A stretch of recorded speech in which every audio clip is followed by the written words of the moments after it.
Hey there, welcome to Pop Culture Cupid. I'm Alison, love coach, here to help you single people find your way back to love. And I'm Michal, I'm a single life coach. I help singles embrace themselves and their singleness, as well as develop a healthy self-relationship. In this podcast, we will look at how pop culture impacts romance, dating, and your love life. And each week we'll shoot another arrow through another pop culture delusion. I thought we weren't going to do the whole cheesy thing. And then burst into smithereens. Oh my god, dude, that's so cringe! Sorry, it's in the intro now.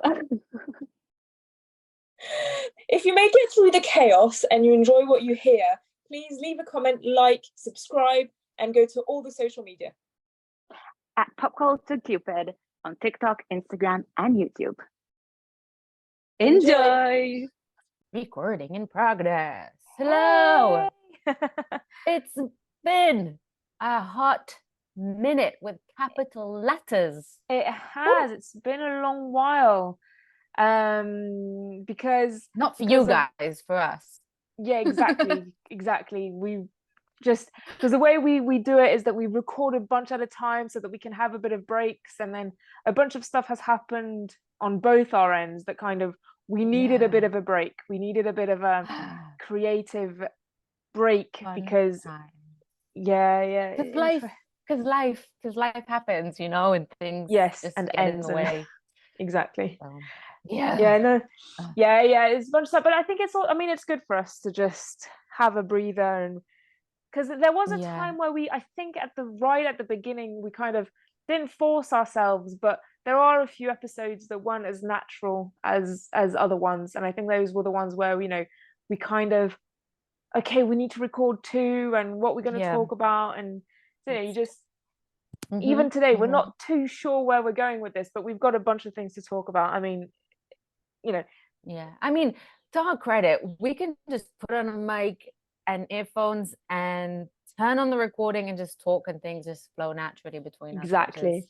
Amazing. But exactly, it's an interesting format to how our friendship happened. I guess it is like relationship today, like today's types of relationships, the way they evolve, because I've been having a lot of like new people recently in sessions, and I was talking to them about this one guy, his wife passed away a couple of years ago, and they had been together for 20 years, and she was his high school sweetheart. They'd been together forever, and he was like, I'd completely forgotten what it's like to be single. I was like, well, not only have you forgotten what it's like to be single, but also being single today is different to being single 20 years ago. And it's the same with friendships. Like, friendships just don't look the same anymore, and they don't have the same format that they used to, and it can be frustrating, but it's also kind of exciting. Nothing's really the same as it used to be, because everything advances as the years go by, and like you have more technology, you have more social media, you have just a lot things that are changing and evolving. As us as humans, our lifespan is extending, our attention span is shrinking, and all of these different things that come into play, and it's just trying to move with the times, whether it's AI or meeting people online or having everything at the palm of your hand on your phone, and it's just trying to navigate life that way. So so last weekend I was this whole week I was with my grandmother, and we were talking about how times have changed and things like that, and how JT and I, we speak to each other every day and we text, and it's instantaneous. And she was like, well, 60 years ago wasn't like that. Over 60 years ago it wasn't like that. And so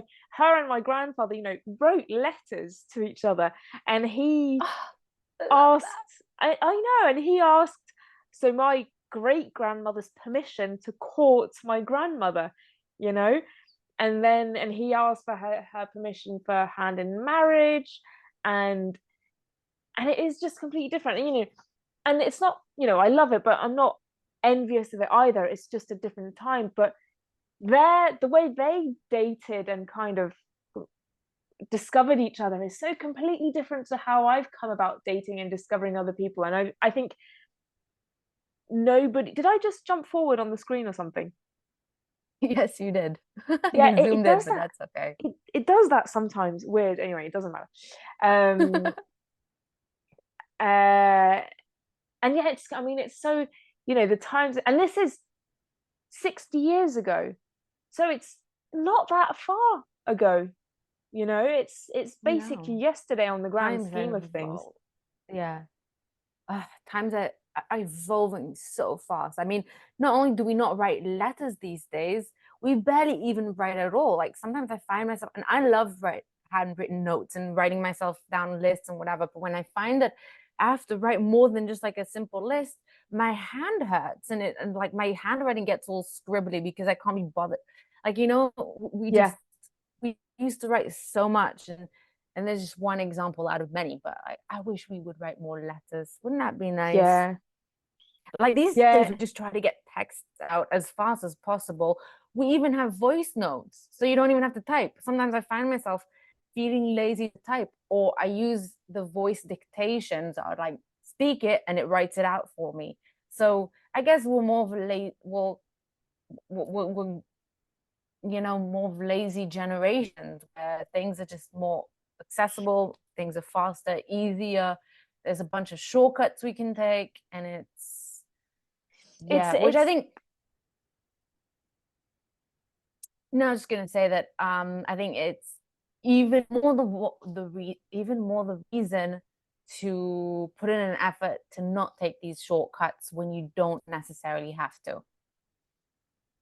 Yeah, I agree. I was kind of thinking about it, AI and how it's taking over and blah blah blah. But then, it's just that life is going to be different, and there are going to be different jobs, and it's just going to be a different way of functioning, because it feels like everything is made with the intention of making our lives easier. And I think the way we should look at it as a society is to how can we be even more efficient with all of these tools and go even further. But sadly, it is creating just laziness, and ways.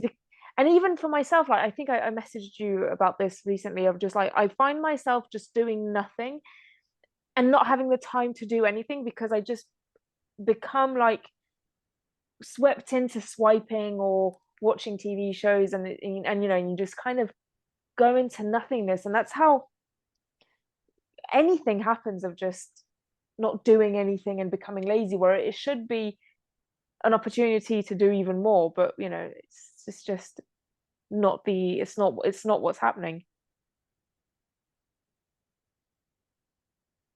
Yeah, and you have to like that's why I have one of the reasons why I have an issue with TikTok and all these things and trends, and I've said this before and I'll say it again, and it's just you if you don't catch the person's attention within 3 seconds or less, then they're gone, and you can't have a video more than 1 minute or 1.5 minutes, because they'll just be too long for them and they don't have patience for that. Exactly. Just everyone following freaking trends. I'm like, we like how, I mean, sure, it's nice doing these little dances or voiceovers or whatever, but at some point you're just following trends blindly without really using much of your brain, without anything personal or interesting about it.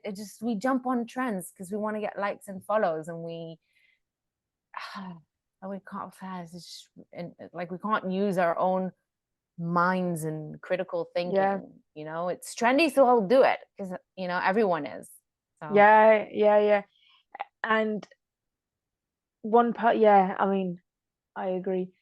And it's the same with looking into dating and Tinder and online dating, because I think online dating is fantastic, but it's as bad as it is good. The reason why it's good is because for single people, you're thinking, where can I find other single people? And they're on dating apps. Whereas if you go in a bar or at the gym or something, then it's not 100% sure that they'll be single.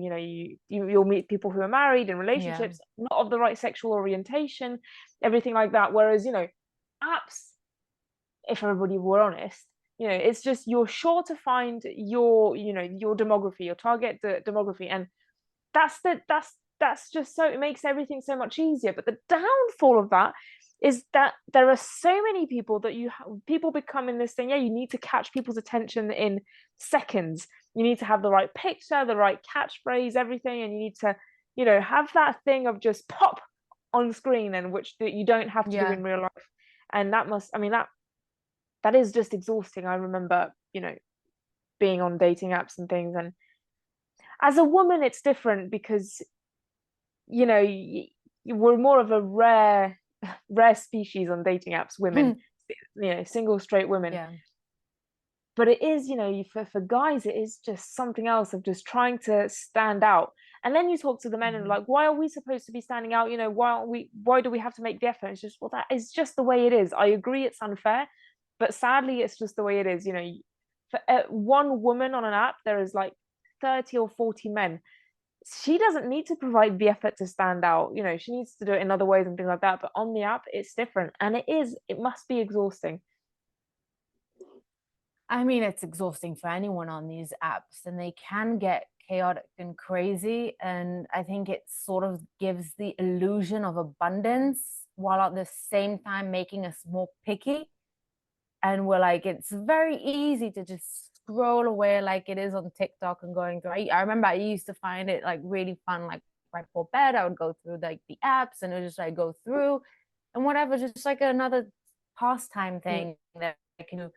And you don't really comprehend that these are real people, and then you have the copy paste conversations with everyone, so that's really exhausting. Like, hi, how are you doing, what are you up to, where do you work, what do you love, what do you this, what do you that, and it's just like, how many times can I introduce myself to people? So it's like, and rarely is there ever a conversation that's like out of this world, especially by texting. It's very hard to get a very good comprehension of who the person is and get that feel. Like, there's vibes when you're meeting someone in person. So it's, it's easy to say, to get lost in all of these things, but if you really want to find someone, then you need to put in the effort. And I know quite a few people who have met and gotten married with someone that they met on the apps. It's just, I think it really is,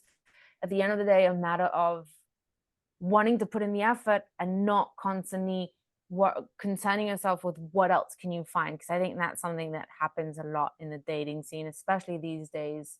That you catch a fish, but you're constantly worried about what other fish you could have caught, and you're not trying to make it work sufficiently with that fish that you caught. I'm sorry about that terrible analogy.